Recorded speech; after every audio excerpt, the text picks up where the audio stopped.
If you've got big dreams and bad jeans, you are in the right place. These shirts are brand new. They're live at barbellapparel.com. Link is in the description. Today we're going to cover one of my favorite topics. You might be inclined to think that the glutes are just frivolous eye candy, like the biceps for your backside. But the human butt is more than just something to plan your selfies around. It serves a vital function in all physical movements, from long jumps to lifting. So whether you're in search of that next deadlift PR or an aspiring Instagram thought, we are going to do a donk deep dive and cover the essentials for boosting your backside. So without further ado, here are 9 ways to grow your glutes. Number 1, prioritize hip extension. The gluteus maximus is the biggest part of the glute. It's the part responsible for the lion's share of athletic performance, from running and jumping to picking things up and throwing a punch. It's also the part of the glutes that catches people's eye, making them rubberneck and whisper, "Damn!" Growing the glute max requires focusing on its primary function, and that's hip extension. Sure, you can sprinkle in work with the glute's other functions with banded hip activation exercises and time on the bad girl machine, and something's going to happen in your backside. But no one is really tracking clamshell PRs, and moving the entire stack on the abduction machine won't translate to a stronger squat, a higher jump, or a bigger butt. You gotta hit the glutes where it counts, and that's in extension, its ability to move the leg behind you with a lot of force. This is going to be the case with most exercises you already know. Any type of squat or lunge, any direct hip extension like a deadlift or good morning, and any type of isolated hip extension like back extensions or hip thrusts. The secret bonus categories here are carries and loads, or what we would think of as traditional strongman movements, which we're going to get to later. Now, all of these movements are extremely heavy on hip extension, which guarantees that they will offer the greatest aesthetic and athletic carryover. Number 2, practice activation. Activation is somewhat controversial. Grand claims have been made in the past that lack of activation is holding lifters back from elite numbers, predisposing them to injury and causing chronic pain. Now, how much an individual issue is caused by poor activation of the glutes, I can't say, but I can say that I've trained sedentary clients who didn't have the ability to do something as simple as clench their butt cheeks. I've also known elite squatters and deadlifters who suffered from Hank Hill syndrome. So I believe it is entirely possible to live your life with your glutes kicking back and letting the hamstrings and erectors do all of the work. Now, while I don't think that activation is going to cause most of the growth you're looking for, I also don't hesitate to recommend it. Best case scenario, it fixes a serious problem that's holding you back and gets your glutes to grow where they otherwise would not. And worst case scenario, it gives a good warm up. It reinforces the mind-muscle connection, and it makes you more aware of their role in your lifts and athletic performance. That is all just a net benefit. If you think you suffer from chronic dead ass, you want to start small with a basic wake-up call. So to start out, to activate, I would start by clenching as hard as you can and holding for a solid 20 to 30 seconds. Squeeze so hard and for so long that they start to burn and tingle. Oh hey, I forgot you were there. That's your butt talking to you. Now that you two have been formally reunited, you can do some generic activation exercises to further strengthen your friendship. Think of it as team building between you and your ass. Glute bridges, clamshells, kettlebell swings are great for waking them up before the heavy work you're about to do without exhausting you. But even something as simple as a lunge or a goblet squat will suffice if you do it slowly to a tempo with control. But the key is that you keep it light enough to feel the glutes squeezing and tensing the entire way. This will, 1, provide some extra stimulus for growth, not unlike focusing on the contraction during a set of concentration curls, and 2, make sure that they stop loafing around and actually contribute to that working set of squats you're about to do after. Number 3, you want to learn how to hinge. This is related to the last 2 points, extension and activation. A hip hinge is an isolated movement of the hips back and forth without any extra motion in the spine or the knee. It's a pure extension of the hips, and performing it correctly requires glutes that are cocked, locked, and ready to rock. If you want to be an effective athlete, or if you just want a bigger ass, mastering the hinge is not optional. See, so many people don't pay attention to the movement of their vertebra when they're standing, sitting, or bending over in day-to-day life. So when it comes time to move at the hips, it ends up turning into some mishmash movement. A little bit of squatting with a little bit of hinging, with the spine flexing and extending like an elephant's trunk. The key part of hinging that so many miss out on is that the knees and spine have to be taken out of the movement. This puts everything into the hip joint, which puts all of the emphasis onto the glutes, as a glute's primary job is to contract to push the hips forward into extension. So if you fail to master this, then the erectors are going to get overworked from your deadlifts and you'll be chronically fatigued. And your hamstrings will be taking over the actual movement of the weight. The glutes won't be contributing to the lockout.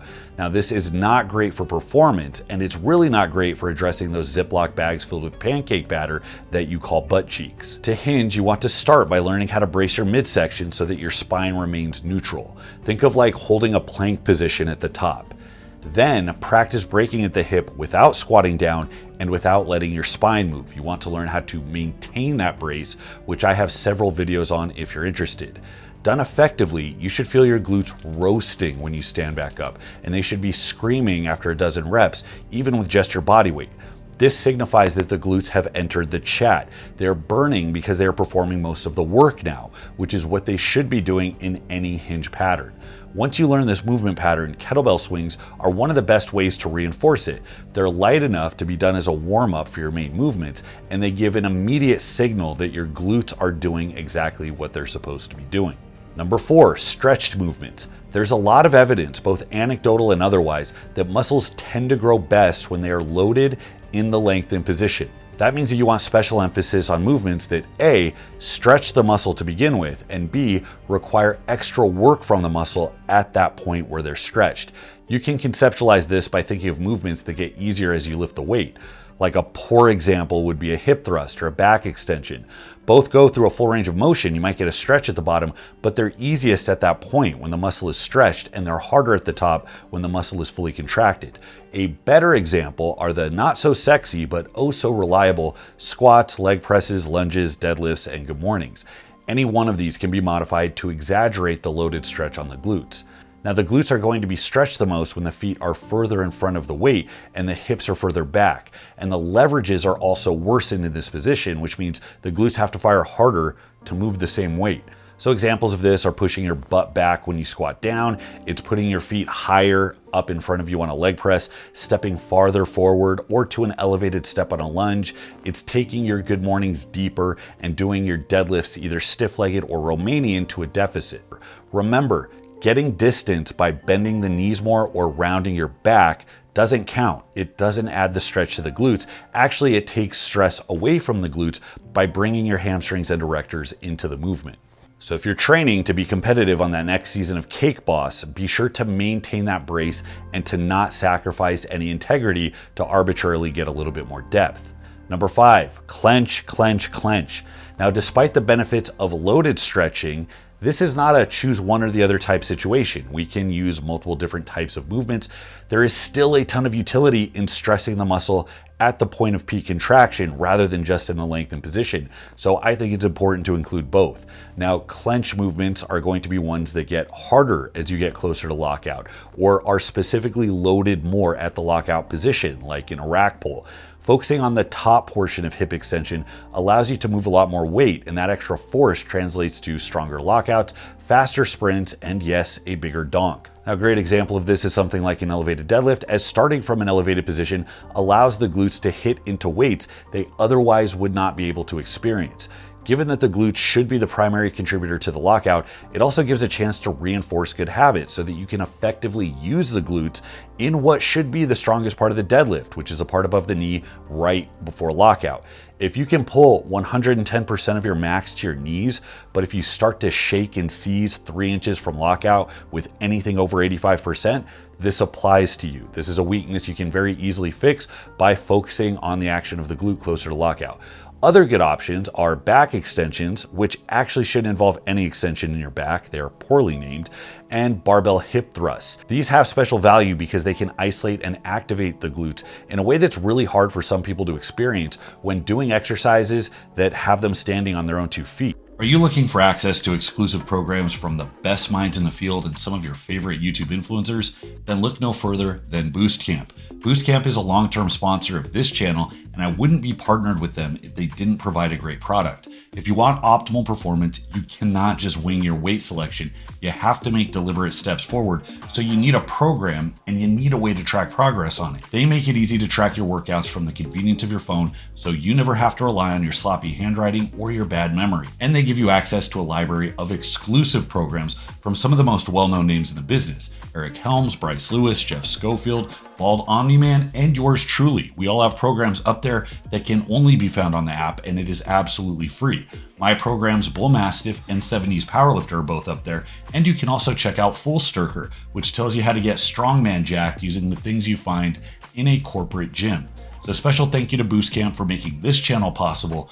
Unburden yourself from the hard business of making the perfect program from scratch.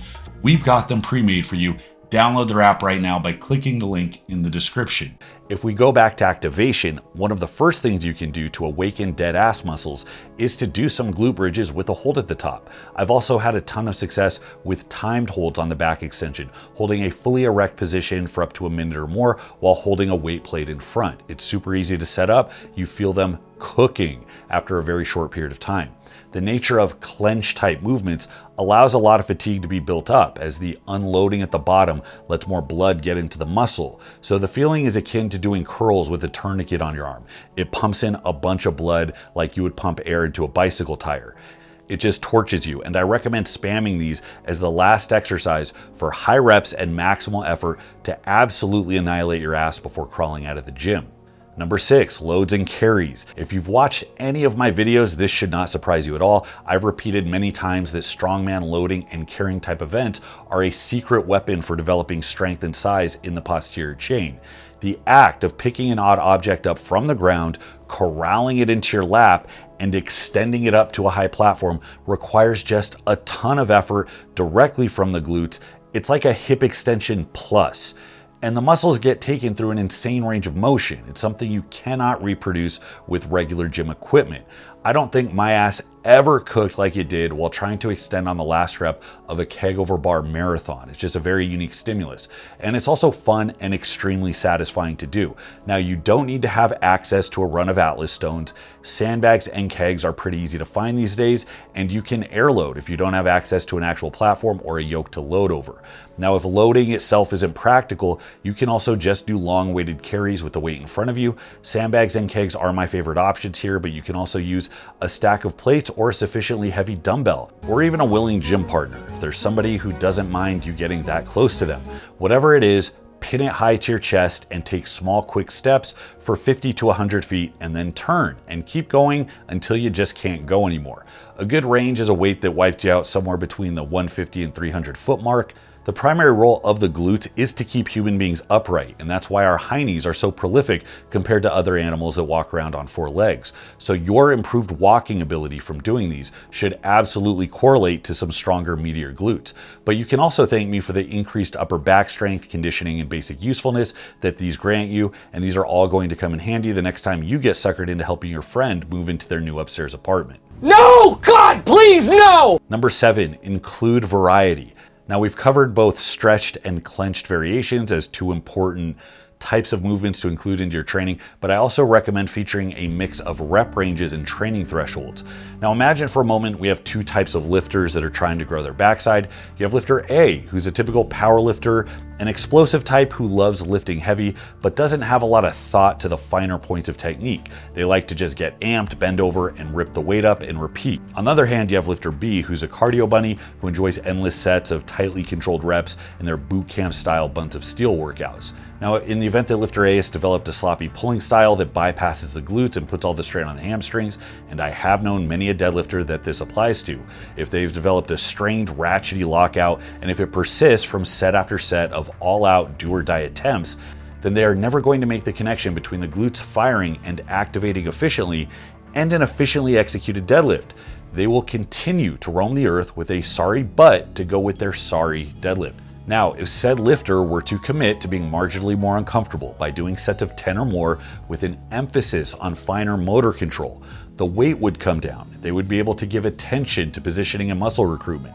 Tempo and control would be reinforced, and the glutes might actually be in danger of being woken up and contributing to the lift. Now, lifter B, the boot camp regular, might know exactly how to fire the glutes from thousands of reps of isolation work, but they might be disappointed with the subpar growth from doing 20 rep sets of banded abductions and donkey kicks. The search for maximum control and mastery can often lead these types of control freak lifters to never risk breaking form or losing the feel, which means they never actually prioritize weight on the bar. So if lifter B were to forget about the pump and apply their Jedi-like gluteal control to deadlifting more weight, you can be sure that the new exposure to mechanical tension would cause strength to climb fast, and growth in the cheeks would not be far behind. Now, instead of assuming that you are one or the other, assume you have some qualities of both and that you might slide further down to one side or the other if you don't have a balanced approach. The easiest solution is to just maintain an even spread of work that includes loaded compound movements done heavy and with strain, along with high rep barn burners that isolate and drive blood in and reinforce skill and positioning. Number 8, accommodating resistance. We covered the difference between movements that focus on the stretch at the bottom versus the clench at the top and how they are both vital for getting the most out of your hindquarters. But what if there was an exercise that taxed both of those positions simultaneously? Well, I'm glad you asked, because that is exactly the role of accommodating resistance, or the type of resistance you experience when bands or chains are added to the bar. If you set these upright, they're going to be slack at the bottom position. The bar and the weight plates by themselves are going to be enough to stimulate a response in a stretch disadvantaged position at the start of the lift. As you stand up with the weight, the band tension kicks in to accommodate the stronger position, the fact that you can actually handle more force closer to lockout. So difficulty is maintained throughout the entire movement. They call this flattening out the strength curve, because every inch of the movement is going to be comparably difficult, as opposed to one part of the movement being much more difficult than the rest. The result is more mechanical tension over the entire rep, which makes each repetition theoretically a more efficient growth stimulus. You also get the benefit of feeling the glutes crank harder to satisfy the need for more horsepower as you get closer to the top of the lift. So this is great for teaching you to actually use the glutes to lock the weight out, where in the past they might have just been along for the ride and cruising to lockout. Now, if you've never squatted for a hard set of 10 with sufficiently heavy bands, I would tell you to invest in an extra plush seat cushion, because you are going to need it for the next few days. Word of caution though, bands can be really hard to recover from on heavier movements that do load the spine, like squatting and deadlifting. So don't just replace all of your barbell exercises with banded variations and call it good. Now, you don't have to worry about this so much with smaller movements, so you can always rig up mini bands on movements like lunges, split squats, leg presses, and you can use that as a nasty finisher without having to give too much consideration for anything other than the muscle soreness you're going to feel. But for using bands on heavier barbell variations, I would stick to secondary movements and I would rotate them often. Number 9, this is the big one, performance and progression. Now, this is the crux of growing any muscle group, but it especially bears repeating when it comes to those trying to grow their glutes. Activation and exercise selection are really important components, but they are only a piece of the pie. Without a deliberate focus on improvement by adding weight or forcing adaptation to more work over time, the best workout protocols are only going to do so much. You have to have that intent that pushes you farther each workout. Now, this can be done with something as simple as a linear progression. So when you incorporate your new split, your new workouts, you just spend time focusing on adding a little bit of weight each week until you start to make appreciable growth.